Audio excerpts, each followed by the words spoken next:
Vale, gracias. Otra vez el matemático. Supongo que más de uno debe estar preocupado de que en cualquier momento les diga que saquen una hoja, pero pueden quedarse tranquilos. Bueno, voy a presentar ahora la obra que va a tocar Horacio a continuación, que es una obra del compositor argentino Mauricio Kagel. Acá en el título estoy jugando justamente con un aparente contrasentido. La idea de una calculada indeterminación suena como mínimo misteriosa y justamente creo que ahí está la esencia de la obra. En realidad, la obra tiene este nombre, Metapis Mimerics, y es del año 1961. Y en realidad, jugando un poquito con la grafía y con las simetrías de la palabra, se me ocurrió un pequeño juego, pero que es algo más que un juego. Para mí, esa idea de ese 1961 que vuelve sobre sí mismo expresa precisamente un aspecto muy íntimo de la obra, muy íntimo, y que, bueno, no casualmente se me ocurrió a mí evocar que el año 1961 se cumplían 100 años de la invención de un objeto matemático muy conocido y muy importante y que realmente tuvo gran relevancia en distintas áreas de la matemática, que es la banda de Moebius. La banda de Moebius, que es esa cinta que tiene, en realidad parece tener dos caras, pero finalmente tiene una sola, de alguna forma condensa esta idea sobre la obra. Por eso se me ocurrió representarlo de esta forma, una banda de Moebius, pero hecha con un pentagrama, ¿no? Donde, bueno, uno ve que finalmente esto tiene un solo lado. Y este año 1961 también es el año en el que el compositor Milton Babbitt dijo esta frase respecto de la música, de una teoría musical, ¿no? Que una teoría musical debe estar básicamente compuesta como una teoría matemática, ¿no? Con sus axiomas, teoremas y todo eso, lo cual como matemáticos estamos encantados porque, bueno, por supuesto que uno le puede decir a los músicos que tienen que recurrir a nosotros para que les ayudemos un poco con sus teoremas. A mí, que en algún momento me dedicaba a la música, dejaron de pedirme una que sepamos todos y empezaron a pedirme un teorema que sepamos todos. Pero bueno, de alguna forma quería, digamos, mencionar esta frase porque esto está inmerso en una época en donde pasaban muchas cosas en la música. Y justamente gran parte de esas cosas que pasaban tienen que ver con lo que se va a producir en esta pieza, ¿no?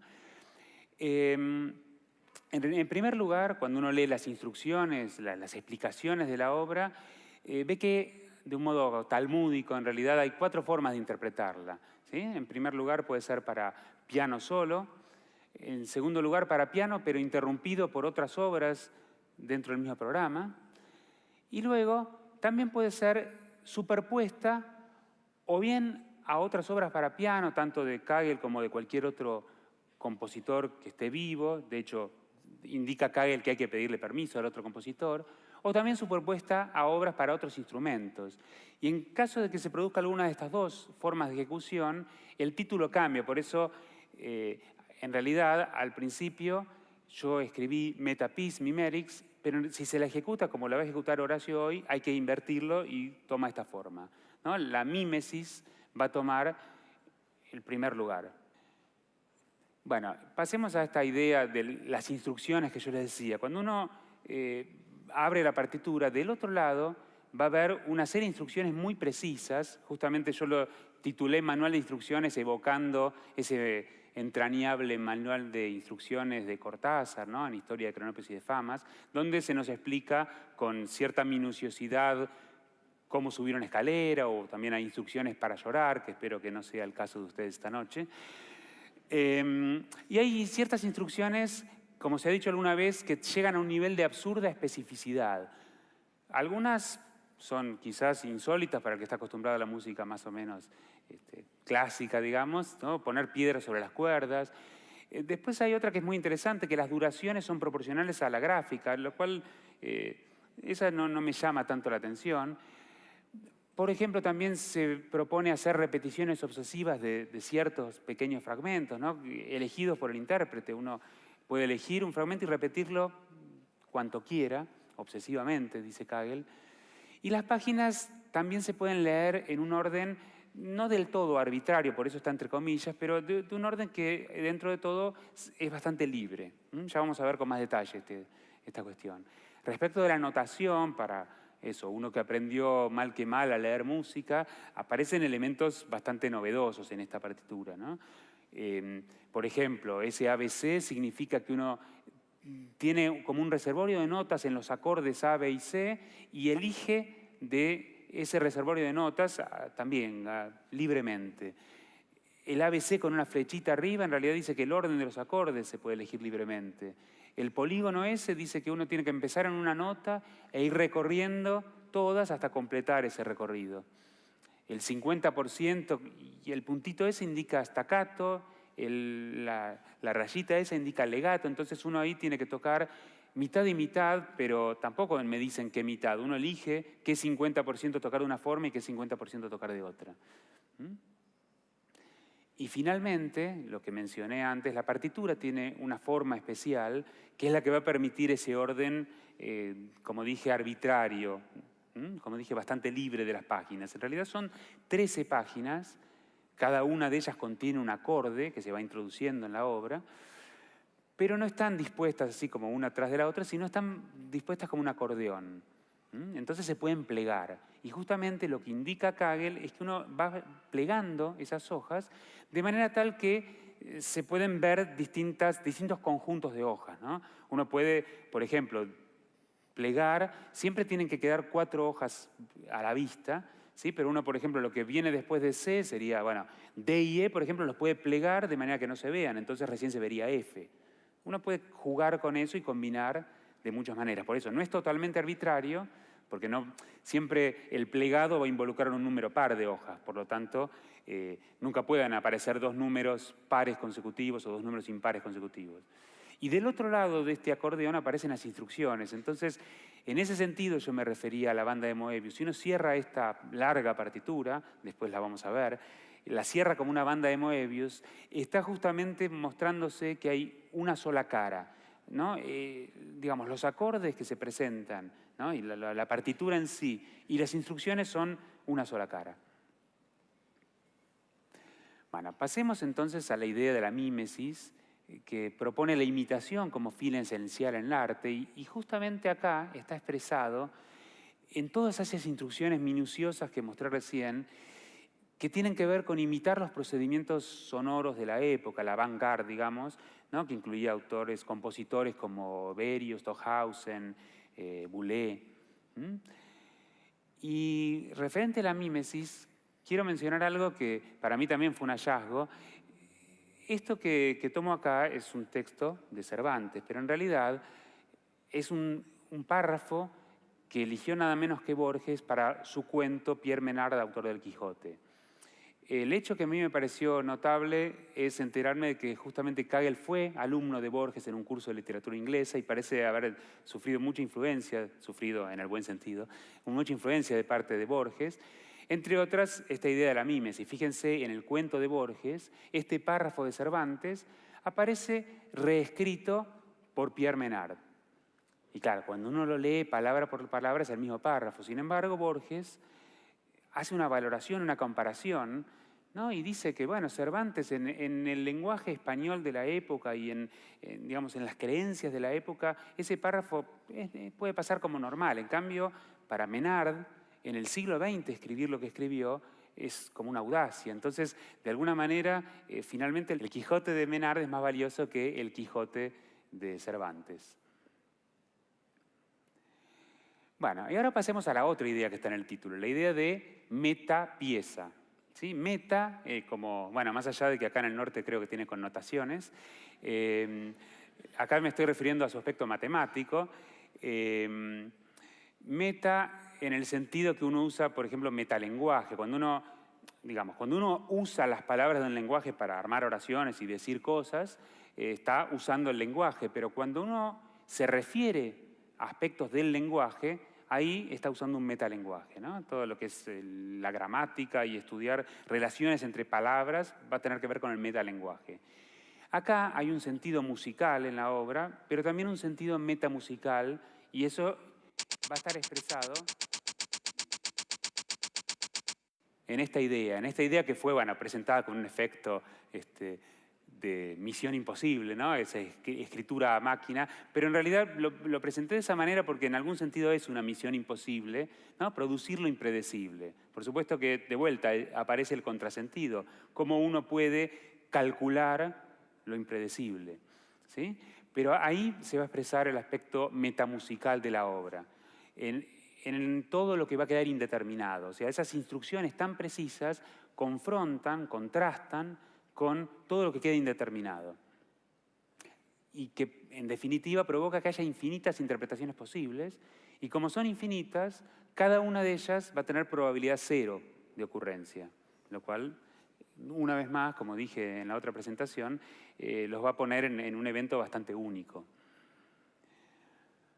Bueno, y acá quiero simplemente mencionar una visión del azar que es diferente a la que di antes. Este es el azar visto, digamos, por los ojos de alguien todavía en el siglo XIX, principios del XX, ¿no? El determinismo. La idea del azar como medida de nuestra ignorancia tiene que ver justamente con la idea de que, bueno, azaroso es lo que no terminamos de conocer, pero justamente no porque exista el azar, sino porque no conocemos lo suficiente, ¿no? O sea, el determinismo proponía que si uno conociera absolutamente todos los detalles, todas las condiciones iniciales, podría predecir lo que va a pasar. Entonces, en ese sentido fue que alguna vez se pronunció esta frase célebre. Y en realidad, más allá de eso, que como les dije, en el siglo XX después fue superado, me parece interesante justamente verlo cómo actúa en el contexto filosófico, si se quiere, de esta pieza, ¿no? Y hablando de mímesis, la pregunta es si se puede imitar al azar, si uno puede producir secuencias que parezcan azarosas, ¿no? Y acá voy a simplemente escribir una secuencia que perfectamente parece azarosa, ¿no? Acá no parece haber ningún patrón que gobierne esta secuencia, ¿sí?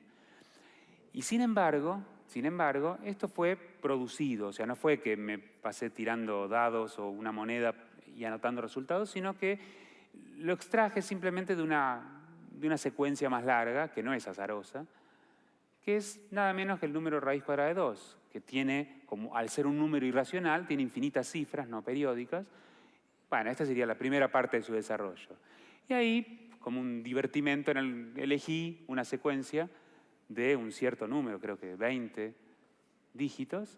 Y bueno, esa era la secuencia que parecía azarosa. Bueno, parecía azarosa, pero está producida por algo. Y está producida por una regla.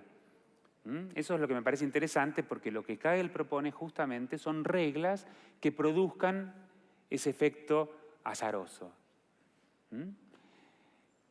Y ya que estamos, entonces les voy a dar una receta para producir la raíz cuadrada de 2, ¿no? Porque si uno logra escribir de alguna forma, digamos, haciendo algún procedimiento algorítmico la raíz cuadrada de 2, justamente va a generar una secuencia que parece azarosa, como dije antes, ¿no? Entonces, de esta manera les voy a dar una receta que, bueno, cada uno de ustedes puede producir su propio raíz de 2 y después llevársela y dársela a los niños, ¿sí? La idea es esta. Uno elige cualquier número positivo, x. ¿Qué hace después? Lo divide por 2 y le suma el inverso de x. Y después repite este procedimiento. Repite, bueno, obsesivamente lo puse así, justamente como un homenaje a Kagel, pero la idea es esto, repite infinitamente esto y esto va a dirigirse hacia la raíz cuadrada de 2. O sea, más formalmente, para que se convenzan de que soy matemático de verdad, lo escribo con una fórmula, ¿sí? La fórmula sería la función f, que sería eso, x dividido 2 más el inverso de x. Tomo un número x cualquiera y la secuencia va a ser repetir, como dije antes, obsesivamente, si uno quiere, esta operatoria. Primero agarro x, luego le aplico la función, se la aplico otra vez. Bueno, y esto, como dije, va a tener como un destino final que es la raíz de 2, al cabo de infinitos pasos. Simplemente hago un ejemplo, ¿no? Podría uno elegir cualquier número, empiezo en x igual a 1. El primer paso me produce, al aplicarle la función, 1,5. Le aplico la función a 1,5 y me da 1,41. Le aplico la función a ese 1,4166 y me da este nuevo número. Y lo aplico varias veces y fíjense que al cabo de pocos pasos, este paso, sería el quinto paso creo yo, me da este número que ya está muy cerca del valor de la raíz de 2. Por supuesto que nunca va a llegar, porque requeriría infinitos pasos, pero digamos, con una cierta cantidad de pasos yo puedo generar una tira lo suficientemente larga como para de ahí encontrar una secuencia que parezca azarosa. Esa sería una manera de simular el azar. Y un poco para terminar esta parte, quiero volver a este aspecto que dije antes del plegado, ¿no? Del plegado, de la obra y de la partitura como un plegado, ¿no? Yo, en realidad, cuando me puse a preparar esto, empecé a jugar un poquito y tratar de escribir palabras y plegarlas y ver qué pasaba. Entre otros experimentos, escribí el nombre de Horacio Lavandera puse y empecé a plegar y me aparecía hola, por ejemplo. Entonces, no me pareció un ejemplo lo suficientemente serio para mostrarles a ustedes. Pero sí escribí algo más largo, que cuando lo plegué me formó la palabra música, y que ahora cuando lo despliego ante ustedes me va a formar en realidad una oración, música y ciencia, y justamente eso resume bastante bien la idea de estos conciertos, la idea de que, bueno, a partir de la música se despliegan estos contenidos científicos de la física, la matemática, ¿sí? Y precisamente para hablar un poco más de la obra, quería invitar al que fue el gestor de esta idea de la música y ciencia y de todos estos conciertos, que es Horacio Lavandera. Bueno, muchas gracias. Muchas gracias por la atención. Bueno, gracias, Pablo. Fantástico. Bueno, esta pieza de Mauricio Kagel es un claro homenaje a la pieza que escucharon anteriormente de Karl-Heinz Stockhausen, ¿no? Por eso la introduzco también con un universo. Estaba trabajando al mismo tiempo Kagel con Stockhausen durante justamente todos estos años, el 58, 61. La pieza de Stockhausen es del 56, la pieza de Kagel es del 61. Entonces, este era un poco introducirnos nuevamente dentro de un espacio donde los compositores o estos dos compositores estaban realmente sujetos a un pensamiento con una inspiración claramente que tenía que ver con esto, los cúmulos galácticos, cómo pasar esto a música, cómo generar de algún modo esta sensación tan maravillosa del ser humano de estar inmerso en el cosmos, ¿no? Entonces, bueno, Mauricio Kagel, esto mismo, es un pionero de la electrónica, ¿no? Nació en Argentina y tuvo que emigrar a Alemania para, lógicamente, empezar a trabajar en un estudio. Acá en Argentina no pudo tener su estudio y justamente entró a trabajar con Stockhausen.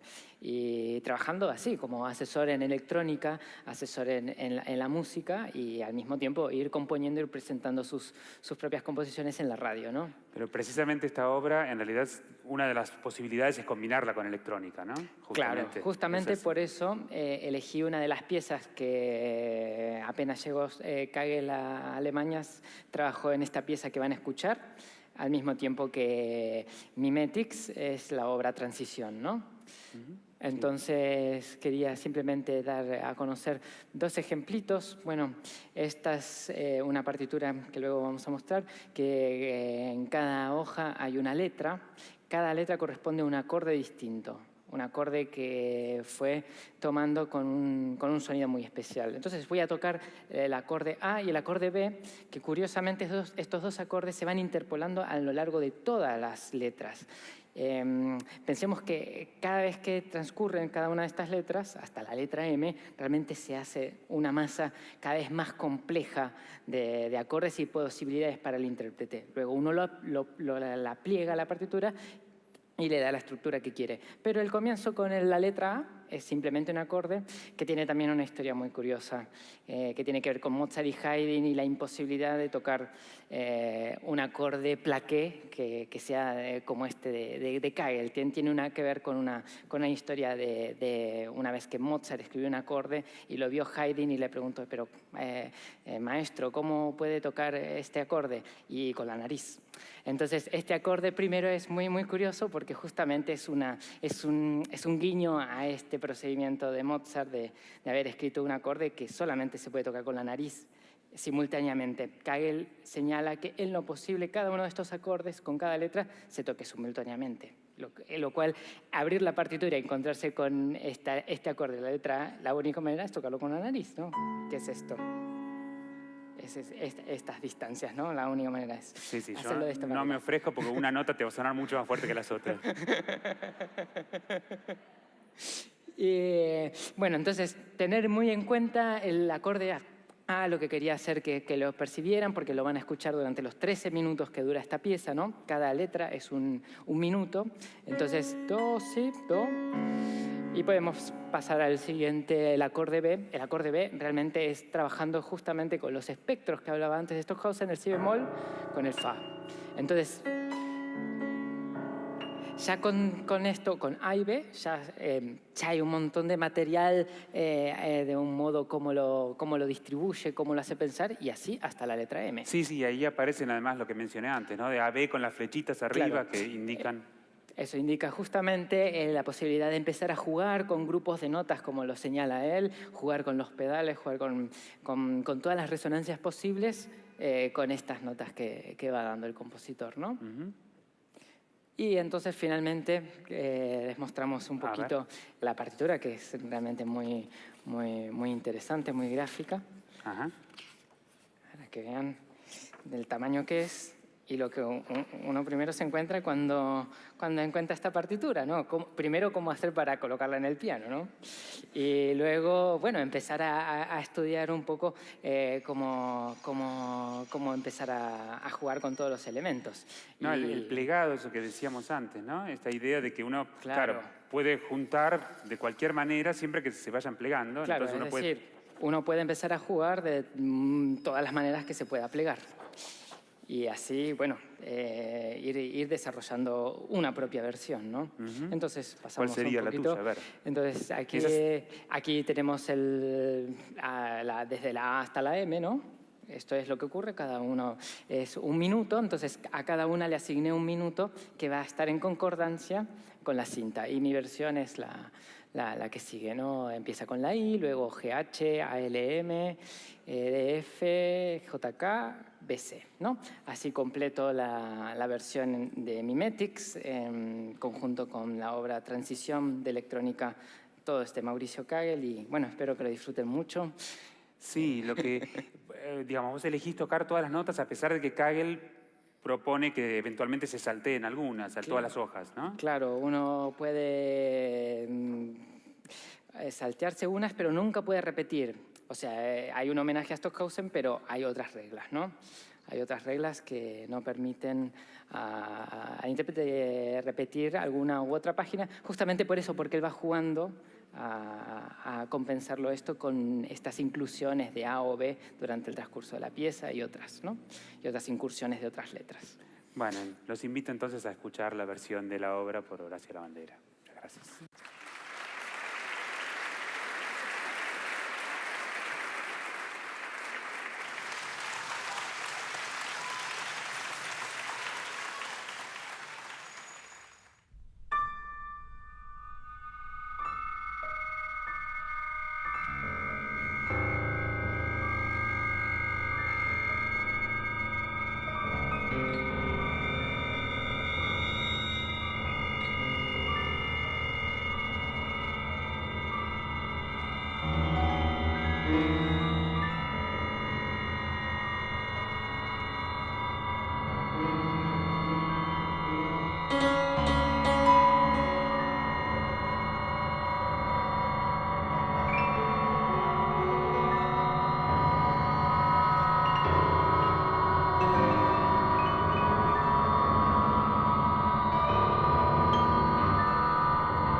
Sauce.